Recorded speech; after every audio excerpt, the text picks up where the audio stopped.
Hi అండి, అందరికీ నమస్తే. Welcome to Anu's kitchen. ఈరోజు ఈ వీడియోలో చికెన్ గ్రేవీ ఎలా ప్రిపేర్ చేసుకోవాలో చూద్దామండి. చికెన్ గ్రేవీ ప్రిపేర్ చేసుకోవడానికి ఏమేం కావాలో ఒకసారి చూద్దామండి. 1 కిలో చికెన్, కట్ చేసి పెట్టుకున్న ఒక టమోటా, అలాగే కట్ చేసి పెట్టుకున్న ఒక ఆనియను, పొట్టు తీసి పెట్టుకున్న ఒక తెల్లగడ్డ, కొద్దిగా అల్లం ముక్క, చెక్క లవంగాలు, కట్ చేసి పెట్టుకున్న 4 పచ్చిమిర్చి, 2 స్పూన్స్ ధనియాల పొడి, 1.5 స్పూన్ కారం, రుచికి సరిపడా ఉప్పు, అలాగే కట్ చేసి పెట్టుకున్న 1 కప్పు కొత్తిమీర. చికెన్ని బాగా కడుక్కోవాలండి, వాటర్ వేసుకొని 2 సార్లు.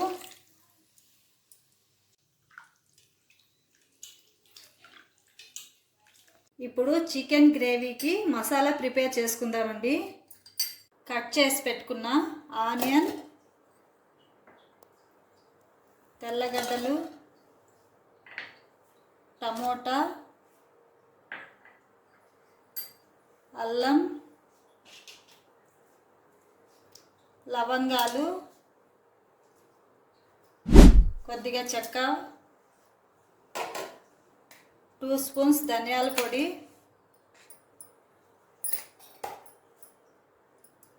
ఒక స్పూన్ కారం, ఇవన్నీ వేసుకొని మెత్తగా గ్రైండ్ చేసుకోవాలండి. ఇలా మెత్తగా గ్రైండ్ చేసుకోవాలండి. స్టవ్ వెలిగించుకొని ఒక బాండిల్ పెట్టుకొని కొద్దిగా ఆయిల్ వేసుకొని, ఆయిల్ వేడైన తర్వాత కొద్దిగా చెక్క లవంగాలు, కట్ చేసి పెట్టుకున్న పచ్చిమిర్చి,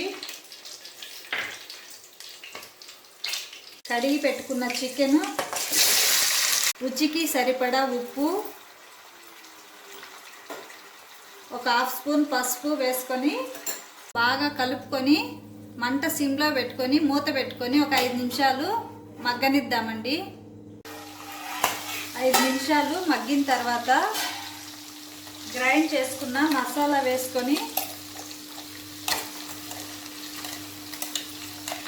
ఒకసారి బాగా కలుపుకొని మూత పెట్టుకొని మళ్ళీ ఒక 5 నిమిషాలు మగ్గించుకుందామండి. 5 నిమిషాల తర్వాత కొద్దిగా కొత్తిమీర వేసుకొని 2 నిమిషాలు ఉడకనిద్దామండి.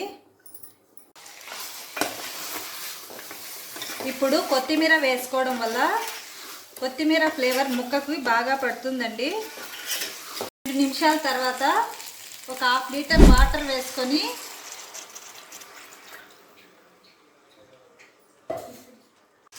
ఒకసారి బాగా కలుపుకొని మంట మీడియం ఫ్లేమ్లో పెట్టుకొని మూత పెట్టుకొని ఒక 10 నిమిషాలు ఉడికించుకుందామండి.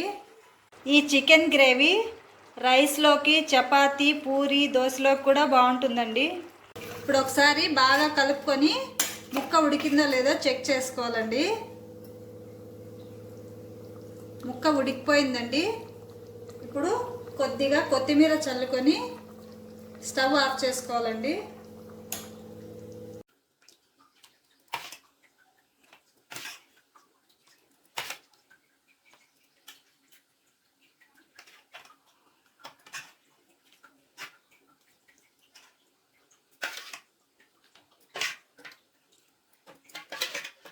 అంతే అండి, చికెన్ గ్రేవీ రెడీ.